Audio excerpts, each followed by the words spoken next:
Bom, eu primeiro quero fazer um parêntese em relação ao que vocês estavam discutindo antes, que é sobre a luta sem glória.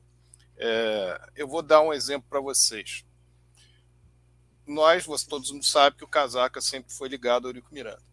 E o Eurico saiu em 2008, em junho de 2008, entrou o MUV, e eu entrei no Casaca em outubro de 2008. Setembro, outubro de 2008. Entrei com o firme propósito de impedir que o Vasco fosse rebaixado, ou seja, usar aquela mídia para tentar fazer com que o Vasco, nós tivéssemos um discurso do torcedor cobrar da direção do Vasco, porque eu estava vendo que a direção do Vasco estava deixando o barco correr para ser rebaixado, para depois dizer, não, mas não é culpa nossa, porque nós pegamos no meio do campeonato. Então. Não fui feliz, evidentemente, todos sabem, o Vasco foi rebaixado, inclusive nós tivemos um programa em outubro, foi um dos primeiros programas que eu participei, que o Eurico Miranda teve presente, falou que se eu assumir o futebol do Vasco com amplos poderes, o Vasco não cai. E a direção do Vasco, na época, preferiu que não queremos o Eurico aqui, porque vai que ele consegue resolver o problema. Todo esse esforço político que a gente tem para tirar o Eurico, ele vai ficar forte de novo, então a gente prefere cair e depois põe a conta dele. Isso, de certa forma, começa a responder um pouco a tua pergunta. Que tem gente dentro do Vasco, com poder no Vasco, que coloca o Vasco em segundo lugar, dependendo daquilo que interessa a eles. Esse é um primeiro ponto. Mas é ainda sobre o parêntese. Então, nós vivenciamos, entre 2009 e 2013, ou diria 2009, é o início de 2013, uma situação em que 95% da torcida do Vasco, ou 97%, ou 98%, era contrária ao Casaca. O Casaca estava dizendo aquilo que o torcedor não queria ouvir. A situação é essa, o que está sendo feito é isso vai desembocar lá na frente nesse problema. Nós falamos sobre questão de cota de TV, o Eurico ia lá também falar. Nós falamos sobre a questão do gastadouro que estava acontecendo, de que eles não estavam cumprindo a acordo, etc. Tudo aquilo, durante 4 anos, quase 4 anos, né, 3 anos e meio, pareceu ter sido em vão. Mas, pelo fato de nós termos sido resilientes naquele processo, quando nós abrimos uma campanha de sócios, que a situação acreditava que nós teríamos ali meia dúzia de gatos pingados, nós conseguimos dar propulsão para que houvesse a maior campanha não oficial da história do Vasco, com a direção do Vasco dizendo que o quadro social estava fechado. Então, para mim, isso serve como um exemplo de que nenhuma luta feita diária, diuturna, baseada em fatos, com a verdade, que isso não tem nenhum sustentáculo político, ou de voto, ou de resolução para mudança de um cenário. Tem sim. Agora, é uma luta, muitas vezes, desproporcional. O que era o Casaca em relação à mídia convencional, que dizia que aquilo tudo estava uma maravilha. Em janeiro de 2012, na época, o segundo vice-presidente do Vasco, que era o Nelson Rocha, disse que o Vasco devia em torno de 250 milhões de reais. E nós dizíamos que era muito mais que o dobro. No final do ano, acabou tendo uma briga entre eles e aquilo foi comprovado. O Casaca falou que estava certo. O que nós dizíamos da cota de TV. Então as coisas foram acontecendo e, por mais que a mídia convencional tentasse proteger, não tinha como proteger e o que nós falávamos acabava sendo aquilo que acontecia. Então nós tivemos a oportunidade de vencer as eleições de 2014, muito em função da campanha de sócio que foi feita em 2013, e ela só foi possível em função dessa resiliência nossa, com o mérito de todos que estavam no Casaca na época. Então esse é um ponto. Agora, vamos falar sobre o segundo ponto que você abordou, que é essa questão do Vasco em primeiro lugar. Eu acabei de falar sobre um movimento de o Vasco estar com uma possibilidade de ir para a segunda divisão, em 2008 nunca tinha ido, e você abrir mão daquele que unanimidade no Vasco era o grande sabedor de futebol. Você podia discutir, eu achava que o Eurico Miranda como presidente, mas de futebol ninguém discutia. Ele era... E você abre mão disso para cair. Quantos que estavam naquela gestão estão lá hoje? Você tem uma declaração do Alexandre Campelo, recente, no ano passado, dizendo que um dos seus colaboradores na gestão teria dito a ele: é melhor deixar cair. Não foi desmentido. Se é verdade ou não sei. Não foi desmentido. Adriano Quem cala consente, tá lá, né? Tá lá nessa gestão. Exato. Aí você tem uma eleição no Vasco em que você tem uma eleição estatutária. Essa eleição estatutária, ela tem um número de pessoas que vão ao Vasco votar, dão a vitória a um candidato e você vai brigar na justiça para o Estatuto do Vasco não ser cumprido. Não é para o Estatuto do Vasco ser cumprido, é para não ser cumprido. Usa de uma lei que não pode ficar acima do Estatuto do Vasco, porque ela não manda peremptoriamente que haja eleição online, ela dá como opção e é evidentemente baseado naquilo que já preceitou o Estatuto do Clube, que está protegido pela Constituição Federal, e você vai brigar para que seja aquilo, usando inclusive de argumentos como essa eleição aqui está uma bagunça porque houve uma agressão, quando a agressão foi de uma pessoa deles contra o Luiz Manuel Fernandes, na ocasião. Então, isso daí é preocupar com o Vasco, é preocupar consigo. É o Vasco em primeiro lugar, o segundo lugar.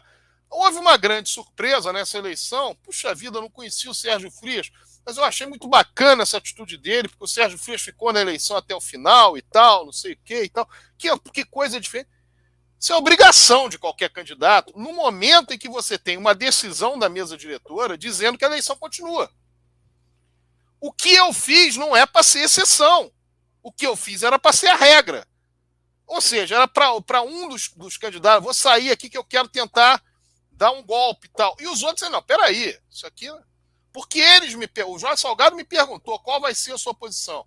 Perguntou na hora, qual vai ser a sua posição? Eu sabia que estava em último. Qual vai ser a sua posição? Eu falei, a minha posição é a posição da mesa diretora. Se a mesa diretora disse que tem que ter, é o que está no estatuto, a mesa diretora disse que tem que ter a continuidade, tem que ter, tudo bem. Vamos fazer a eleição. Vamos continuar o pleito, né, a eleição. Então, você tem muitas vezes essa questão de gente que tem poder e que tem o Vasco em determinadas situações em segundo plano. O que aconteceu nesse episódio da venda do Vasco se deu a partir... Por que aconteceu? O Vasco foi sucateado no futebol para ser vendido. Pode ser, pode não ser. Uma coisa é certa. Quando foi vendido, foi para salvar a administração. Isso não tem dúvida. Ele não foi vendido porque, olha, isso aqui foi para salvar a administração, que estava numa situação... Bom, a gente foi para a Série B. Tentou dizer que a culpa é do Campelo, embora tivesse 7 jogos, precisasse 7 pontos, tivesse feito 6. Embora não tenhamos brigado, a não ser de uma forma protocolar, na questão do jogo Vasco Internacional. Nós vendemos que o Alexandre Pássaro ia chegar aqui, ia resolver todos os problemas, que o Vasco ia ter um ano maravilhoso em 2021. Foi uma porcaria, o Vasco ficou em 10º lugar. O que a gente faz agora? Nosso mandato acabou, porque a gente vai disputar a segunda divisão ano que vem. No outro ano tem eleição. O que a gente faz? Por outro lado, o Jorge Salgado dá uma declaração na antivéspera do jogo com Fortaleza na Série A, que era um jogo fundamental para o Vasco vender, com jogadores com salários atrasados. Ele diz o seguinte: o primeiro dinheiro grande que entrar no Vasco é para pagar aqueles que emprestaram dinheiro ao Vasco, inclusive eu. Se é na antivéspera de um jogo fundamental para o Vasco ficar na primeira divisão, ele dá uma declaração dessa, qual é a prioridade? É o Vasco ficar na primeira divisão? Esse é outro ponto. Aí quando você... Então, você tem determinadas coisas que vão acontecendo no processo que você vai observando que a prioridade não é aquela. Se a prioridade fosse aquela, você diz, não, eu vou falar sobre isso. Porque ninguém disse para ele falar, não. Ele falou de vontade própria. Ele não chegou e fez uma pergunta, induziu. Não, ele falou de vontade própria. Ele falou, eu vou dar essa declaração aqui. Quando ele está dando essa declaração, ele está dizendo, o que é mais importante? O Vasco ficar na Série A ou o dinheiro? Os jogadores estão com salários atrasados. Como é que eles vão ouvir isso?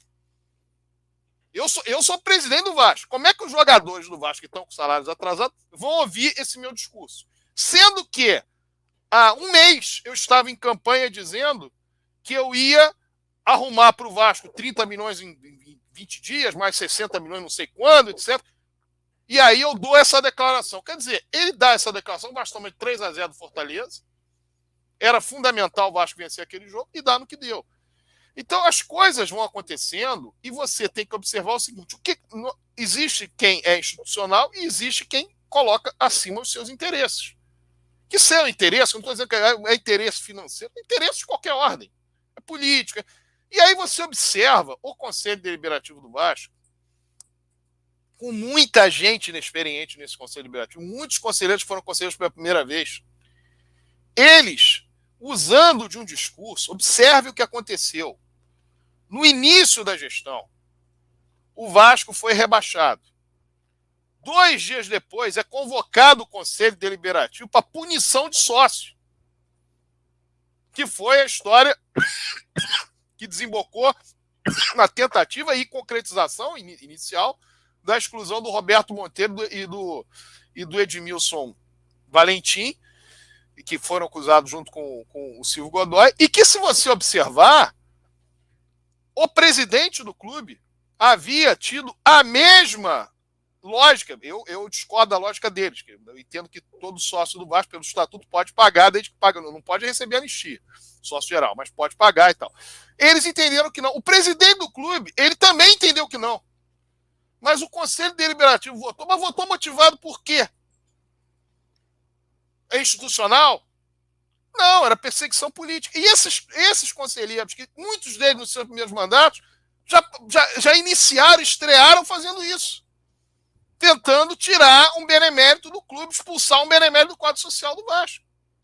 Aí o quê? Eles estão com pensamento institucional? Não estão com pensamento institucional, estão com pensamento pessoal. Aí você sai desse cenário.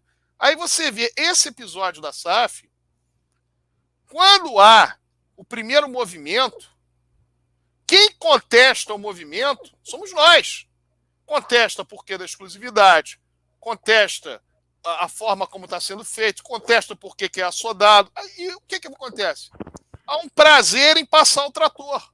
Vasco na Série B, né? Exatamente. Esse prazer em passar o trator é institucional? Não, é pessoal. Houve gente que, à véspera da votação de venda do Vasco, estava dizendo que eu sou a favor disso porque houve um episódio de 2020 que o Júlio Brandt perdeu a eleição, que ali foi estatutário.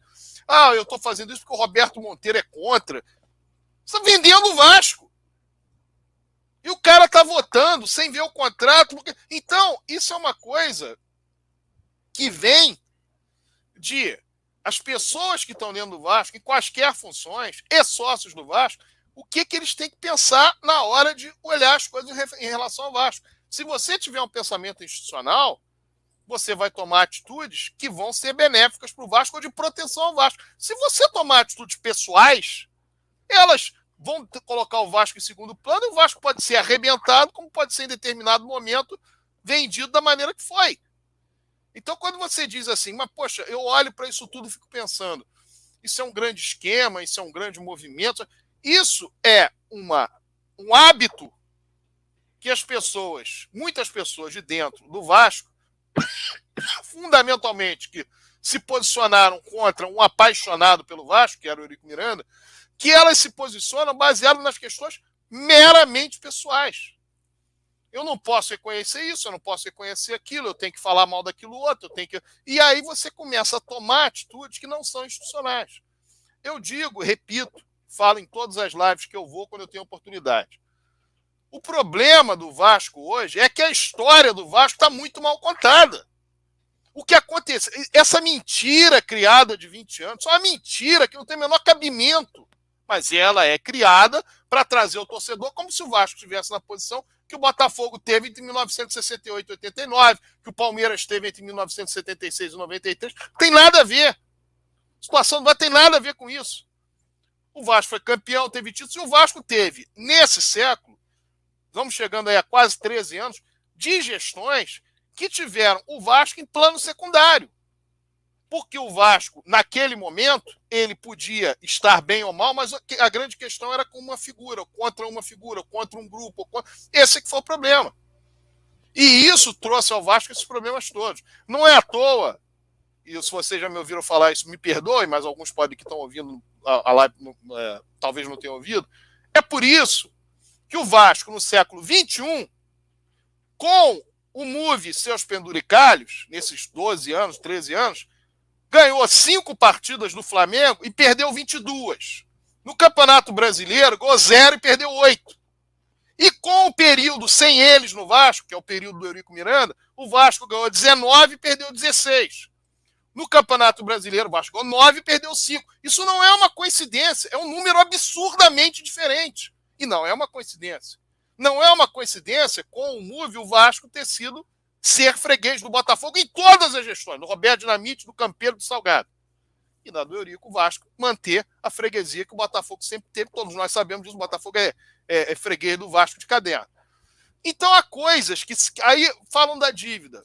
Não é à toa que a única pessoa que diminuiu a dívida do Vasco nesse século foi o Eurico de 2015 e 2017. Ele aumentou naquele período até 2008, o Vasco sofreu o torniquete financeiro e tal. A dívida praticamente triplicou, ele pegou uma dívida praticamente triplicada, diminuiu, e de lá para cá só aumenta. Porque o que o Salgado disse que tinha diminuído, agora ele falou de dívida oculta que dá quase 200 milhões. Então, na verdade, essas coisas não são à toa. Agora, isso que eu estou falando é dito? Não, é distorcido. É dito que não é isso, a culpa é fulano, que 20 anos é a mesma coisa. O Vasco, há 6 anos, estava na Libertadores. Pô. O Flamengo ficou um ponto na frente do Vasco. Para o Vasco ir para a Libertadores em 2017. Ah, mas aí você vai. Mas eu tinha um problema do final do ano, do salário. Sempre tem um problema que você pode justificar tudo dizendo que tem aquele problema específico ali. Agora, se você fizer a comparação, você vai ver que não tem como comparar. Então, aí você está falando, mas por que eu estou falando isso se o Eurico morreu? Eu não vou votar nele. Ele não tem, ele não está mais vivo para ter. Por que eu estou falando isso 4 anos e meio depois? Porque a história do Vasco continua sendo mal contada. Se ela fosse contada da maneira correta, dizendo, olha, a César o que é de César. Ah, o Eurico tem esse defeito aqui, ótimo, tem aquele outro, tá ótimo, não tem problema nenhum. Mas vamos ver a história do Vasco. Por que o Jorge Salgado vai para uma eleição, ganha e fica e o Júlio Branco fica em segundo? E dizem que agora é o grande sonho deles, sabendo que era todo mundo ligado a MUV de uma maneira ou de outra.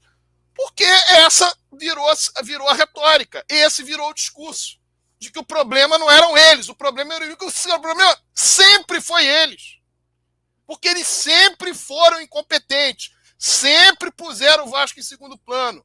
Não são apaixonados pelo Vasco do tamanho da paixão que eles têm pelas questões políticas, questões pessoais, questões de perseguição. Isso está sempre muito à frente do Vasco. E no final das contas, essas pessoas têm público, têm fãs. Por quê? Porque elas se posicionaram, eu sou contra o Eurico. Então, tá tudo bem. O que essas pessoas apresentaram para o Vasco? Me digam. O que essas pessoas fizeram pelo Vasco? Sobre o aspecto patrimonial, sobre o aspecto de títulos, sobre o aspecto de resolução de dívida. Elas não fizeram nada e ainda venderam o clube. E venderam num discurso que como se o problema fosse 20 anos, quando na verdade eles tinham interesse em vender o Vasco, e o Eurico Miranda já falava isso abertamente desde 2011, 2012. Então, esse problema, meu caro, é que é o problema grave que o Vasco tem. É uma questão institucional abaixo das questões pessoais e políticas.